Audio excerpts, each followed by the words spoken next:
All right, hey everybody, welcome back to the channel. This is Rob here with Smirking Gun Reviews. And true story, I was actually looking to watch Babe Pig in the City of all movies. It's been a long time since I saw that, and I saw that it's on Starz. And I remembered I pay for Starz, so I went to watch it, and I saw that American Gods Season 2 premiere is available to watch. So, no more Babe Pig in the City.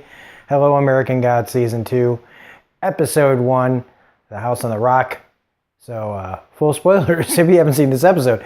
I haven't seen American Gods since it first came out. I've now rewatched a single episode. It's pretty fresh in my mind, the big bullet points that happened in that season. And I was really impressed visually with that show. Bryan Fuller is just an amazing... He's amazing at it. He's good at making shows that look amazing, is what I'm trying to say. Hannibal was a great show. Pushing Daisies was a pretty great show. And they all have these really interesting stories to tell. And there's an interesting story in American Gods. It's very interesting. Unfortunately for me, that's about as far as it really goes. Like I'm fascinated with the look of the show. I enjoy the journey that the characters are taking, but I feel like no connection to anyone, and I don't feel the stakes for these characters. I don't, there's nothing that's relatable really about them. I feel like I'm watching like a really long, every week, like when this is out, I feel like I'm just watching a really long video game cutscene. And I don't mean visually. I mean kind of like story-wise. Every once in a while, a video game comes out like The Last of Us or something that really gets you. But for the most part, the stories in a lot of video games, historically, don't like a good RPG story can grab you, but generally speaking, like regular games, the stories, only usually secondary to like the gameplay and things like that. Like look at anything from Nintendo, just about, except for maybe Zelda, that has like a deep lore to it. Their games are really fun to play, but their stories are pretty much who gives a fuck. And that's kind of how I feel about American Gods. Like I don't really care where this goes. I don't feel like I care about any of these characters except for maybe Emily Browning's character. I do, because she's human and she's undead, like I can get behind that. These people are all gods, and we find out, by the way, that, like some of them are gods we actually know instead of using these weird names that they keep coming up with, which is fine. I mean, this is based on a comic book. By Neil Gaiman, and they call themselves whatever, but now that I'm starting to get the picture of like what I thought in the first season of like these guys actually have different names, don't they? Like names that I actually know. But all of them, they think of they're gods. They think of us like ants.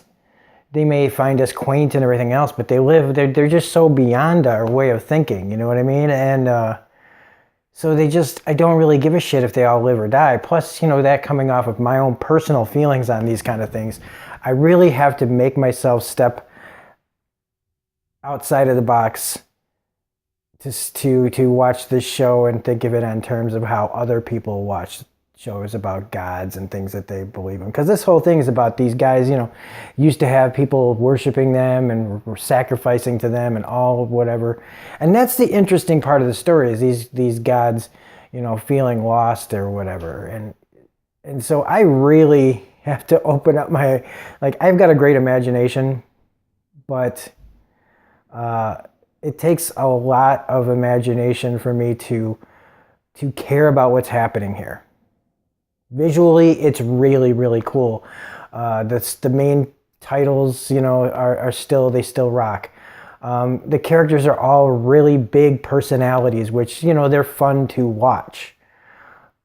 And like I said, the journey's cool that they're on, but I'm just not that invested with it. I enjoy it on just a plain, pure, almost brainless level to it, like where it's really pretty. And that's, another thing is like I was wondering if after the first season and now Brian Fuller's been gone and the long wait we've had for this show would we feel it? And while I can see the difference, losing Brian Fuller, it's there. But they're doing their best. They're really trying to not have this show miss its definite style and look that a Brian Fuller show has. They're trying to keep it the same way because, I mean, you make too many changes like that. Not a lot of shows can get away with changing their look or their tone, especially going into their second season. And kudos to Starz for following through. They could have just canceled this and this might have gotten shopped around to somewhere else, but they stuck with it, and this is what we got. And this first episode, it's pretty simple, and I kind of like that. I kind of like that it's easing me back into this world, especially since it's been so long. And visually, it is pretty cool. There's some really interesting stuff here.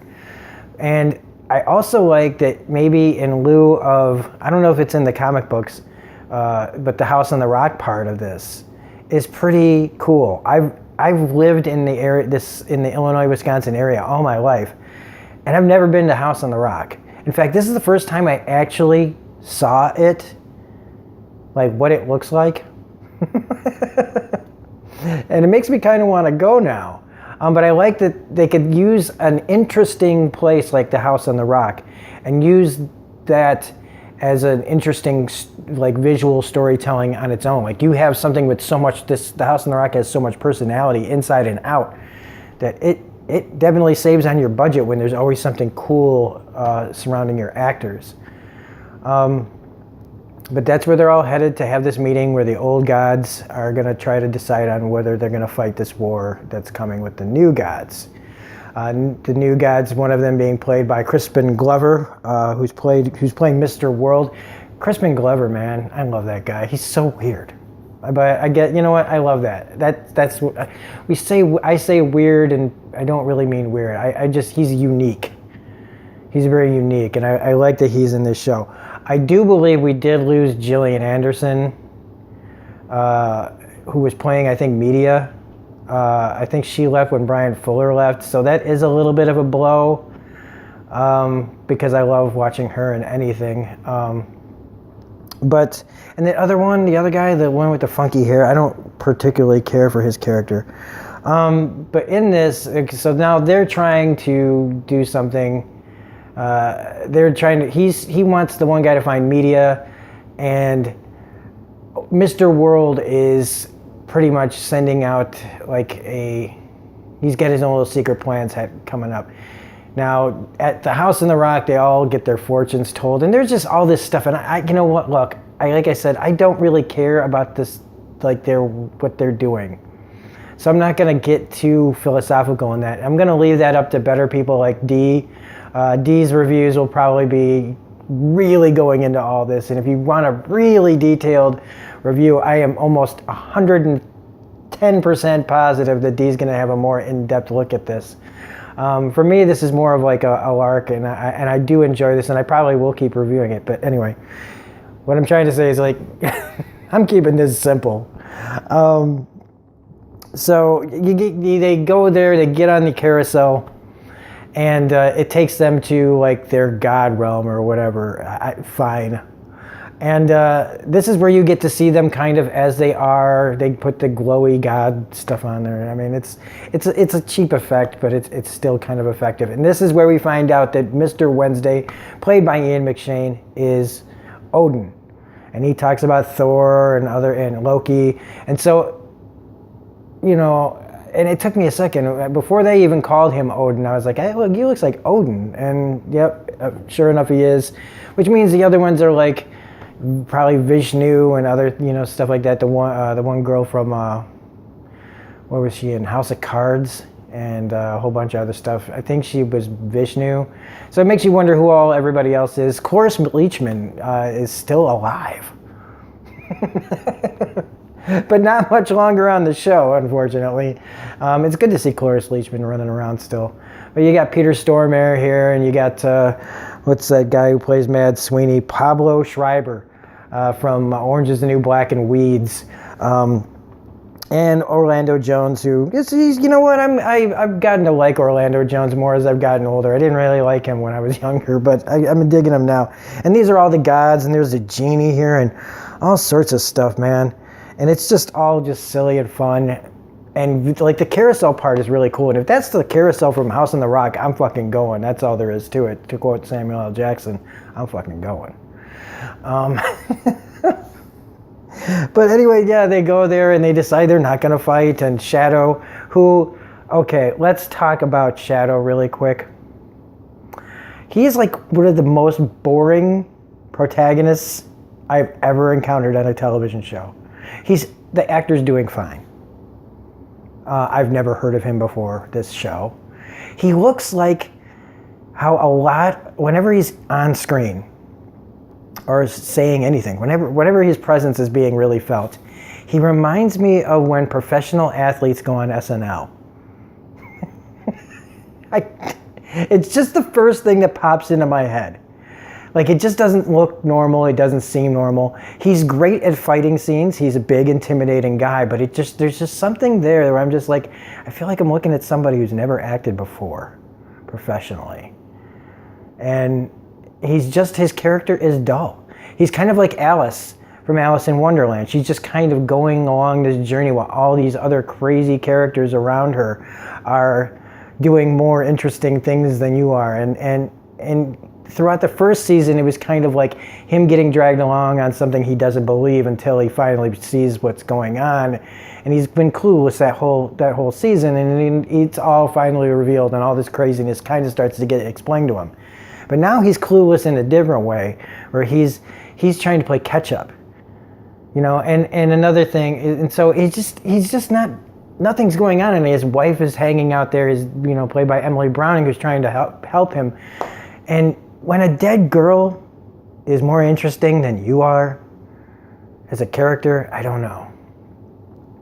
Speaking of other things that's just kind of weird that I was thinking about, and that's when they were on the carousel, I was thinking about, shit. All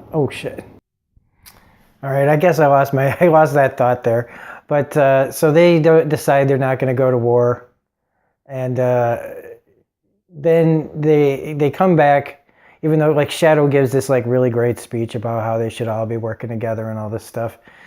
And they, you know, it gets apparently some sort of response out of them. And maybe they do decide without saying that they're deciding to go to war. But when they come back, suddenly there's a sniper around, and, you know, I started trying to calculate who can they lose in this show right now that's going to die. And it wasn't who I thought it was going to be. It ended up being Cloris Leachman's character who dies, and honestly, I felt nothing except that, you know, Cloris Leachman's still alive. That was basically all I felt during that scene. And then Shadow gets taken, and Emily Browning goes out there, and, you know, right before that, she was trying to warn, you know, Shadow that he's dangerous. And next week's episode looks pretty interesting. It's something that I do like. I don't want to sound like I'm just completely ragging at it, but because I've never reviewed this before, I kind of feel like I need to put in a little perspective or, you know, context for how I feel about this show. If Brian Fuller was on this show, I would be more, I don't know, like, I probably would be a little less, no. No, I still feel the same way. Like, the whole story is just kind of ridiculous, and as long as, you know, I don't try to get too invested in it, I can actually watch it. So anyway, that's the first episode. It's pretty cool. Again, I'm glad it's back. It's something different and unique. That is one thing I will say about it, is it's original. I may not care about any of the characters and how they end up, but I do enjoy the journey. So anyway, if you like this review, please hit the like button, comment, share, subscribe, all that jazz. Otherwise, we will do this again. Hopefully the views on this give me reason to want to keep going. Otherwise, if you like this video, please hit the like button, comment, share, subscribe, all that jazz. And this is Rob from Smirking Gun Reviews saying have a great day, and we will see you later. Bye.